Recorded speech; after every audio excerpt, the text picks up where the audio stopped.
140 chickens get processed every minute in most poultry plants in the U.S. That's the maximum speed the U.S. government allows most poultry plants to run their assembly lines. It's a speed that helps chicken companies stay profitable. But if you ask poultry workers, they'll say it's a speed that causes them pain. Te despierta el dolor, o como que te están clavando agujas en los dedos. Meat processing is a dangerous job in America. Workers are 3 times more likely to get seriously injured than the average American worker, more likely to get seriously injured than people who work in oil and gas drilling, industrial building construction, or people who operate sawmills. And that was before the COVID pandemic tore through meat plants. Meat processing has a long history of safety issues. Using a sharp tool quickly and close to other people is dangerous, but some of the harm is avoidable because today workers are without some basic protections necessary to keep them safe. So why has the U.S. failed to protect the people who process our meat? Meat processing refers to the stages of turning a live animal into a food product in a factory. For poultry, a factory layout might look something like this. Workers hang live chickens by their feet on a conveyor belt, where machines stun them, cut their throats, defeather them, remove their heads and feet, and take out their guts. Then their carcasses are sanitized with an acid solution before they get stored in a cooler. This slaughtering section is almost entirely automated, and it's the fastest part of the line. But what happens next still requires human precision. Unless they are sold as whole chickens, workers cut up the carcasses into parts by hand. This process is called deboning. That's the job this worker has. She works at a poultry plant in northwest Arkansas and requested to remain anonymous for fear of retaliation from her company. She's worked in poultry processing for over 20 years, and it's how she met her husband, who died last year from COVID after the virus spread through poultry plants in the area. Debone es una línea de muchos, como de 12 o 10 personas. De primero se baja el hombro, después se baja el ala, después se jala la pechuga para abajo, después se jala a la pechuga para una máquina donde quita el cuero, después se sigue el proceso de quitar de rayar los tenders. Por último ya se quitan los tenders de la línea. Deboning work is extremely repetitive. She's making those motions thousands of times a day. A 2014 CDC report found that 34% of workers suffer from carpal tunnel syndrome, and 76% of workers had nerve disorders when working at standard speeds. These conditions make the finger joints enlarged and stiff, and give workers wrist pain, like these photos of poultry workers' hands show. Ya se me caen las cosas de las manos. Tengo un vaso, un sartén, se me cae. A veces hasta las llaves se me caen de las manos. Incluso en la línea se me caen los cuchillos. Pace, repetition, and musculoskeletal disorders also increase the odds of more severe injuries, which is why the poultry industry has more reports of finger amputations than any other industry, and why the meat processing industry as a whole averages 2 amputations a week. Americans eat a lot more meat per capita today than we did in the 60s, but we actually eat less beef and just a little more pork. It's because we eat a lot more chicken. One reason is because chicken is comparatively cheap. It's less than half the cost of pork or beef.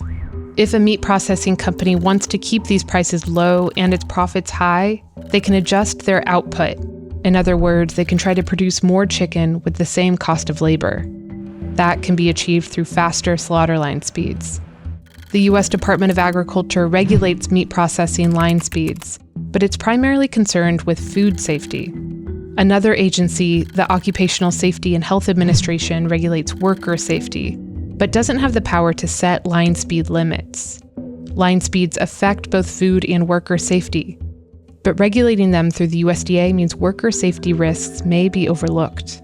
It's based on food safety standards. It does not consider the effect on workers at all. In 2001, an OSHA ergonomics rule went into effect, aimed at reducing injuries caused by a worker performing a repetitive task. which could have empowered the agency to regulate line speeds. But within a year, Congress axed the rule after business groups argued the standards were too costly. Today, the National Chicken Council, the lobby that represents the poultry industry, routinely asks the U.S. government to increase the maximum line speed. Starting in 2018, the USDA granted waivers to at least 54 plants to increase their line speeds from 140 birds per minute to 175. These 15 plants received those line speed increases in 2020, even though all but one had been previously cited for worker safety violations and for severe injuries, according to a report by the National Employment Law Project. Evidence that worker safety may not have been a consideration when allowing faster speeds. Humans are not machines, and there's just a limit to human capacity for some of these repetitive motions.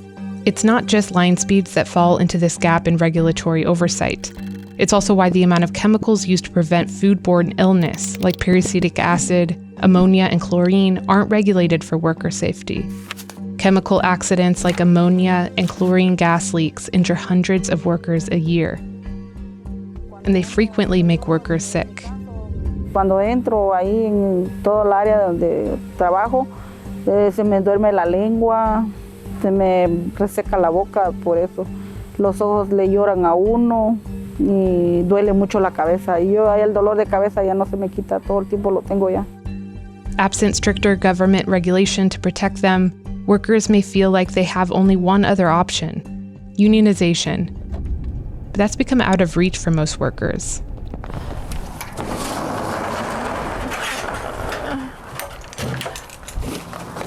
It's a mess. Magali Licoli organizes non-unionized poultry workers in Northwest Arkansas through an organization called Venceremos. She's digging through her storage container to find protest signs. This was when we were telling them to shut down the factories because of the outbreaks. This part of the country is crucial for poultry production.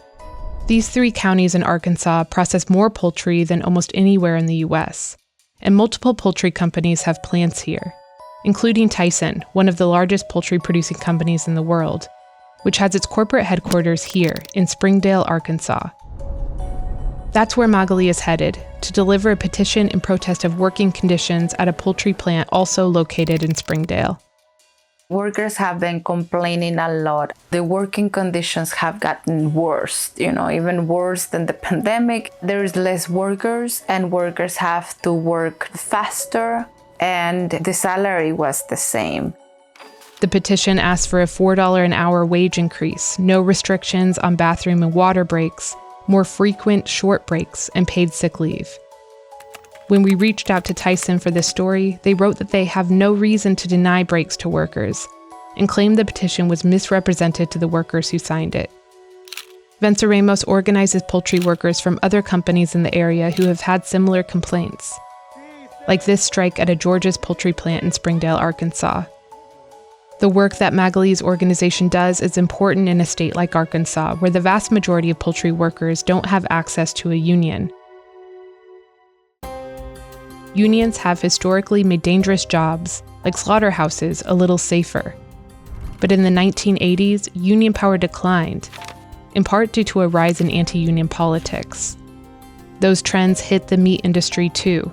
Unions once played a really important watchdog role in both maintaining a wage floor across the industry and maintaining safety standards.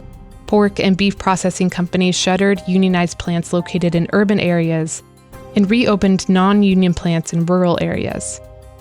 To meet this skyrocketing demand for chicken starting in the 80s, the poultry industry set up large plants in rural areas too. Arkansas and other top poultry-producing states have anti-union laws and have some of the lowest union membership in the country. Meat processing workers are about twice as likely to be a person of color, to not be a citizen, and to be foreign-born when compared to the total workforce. The majority of the workers working in the Northwest Arkansas are from Central America, a lot of people from Mexico, but also one of the biggest populations is people from the Marshall Islands. When unions began to decline between 1980 and 1990, Injuries in the meatpacking sector rose by 40%. Since then, government data shows that injuries have declined, a statistic the National Chicken Council shows on their site, and roughly the same one they gave us when we reached out to them for comment. But there's a debate about how reliable that data is. There's a lot of evidence that shows reporting is down considerably. There are a lot of worker-led and advocate-led surveys that show persistent high levels of injury. One of these surveys was given to Alabama poultry workers. 72% of them said they suffered from significant work-related injury or illness. That's compared to 4.5% in the government's data on the whole country from that same year. What motivates you to keep doing this work? Because I've seen workers suffering, all these years. They had accidents, injuries that left them disabled for life. If they have babies, sometimes it's hard for them to hold them because of the issues that they have in their hands. The poultry industry could make these workers' lives a little easier and, importantly, safer by making modifications to this line, like reducing the speed, giving workers more breaks, or minimizing repetition by switching up job roles. Paid sick leave is another improvement, and Tyson recently announced they would start offering this benefit to workers in 2022, but only the vaccinated ones. For now, Magali continues her fight on behalf of workers. We have the Allied Consumer Petitions wrapped up in those trays. I will encourage everyone to help us to carry the petitions in the tray and walk all the way to see if Tyson will receive the petition. We went outside the Tyson headquarters. The director of public relations was there to receive the petitions. I think that people really need to take into consideration that without these workers, we don't have food in our table, and that's just facts. It's just not only about the humanity, but the moral duties that we have to these workers.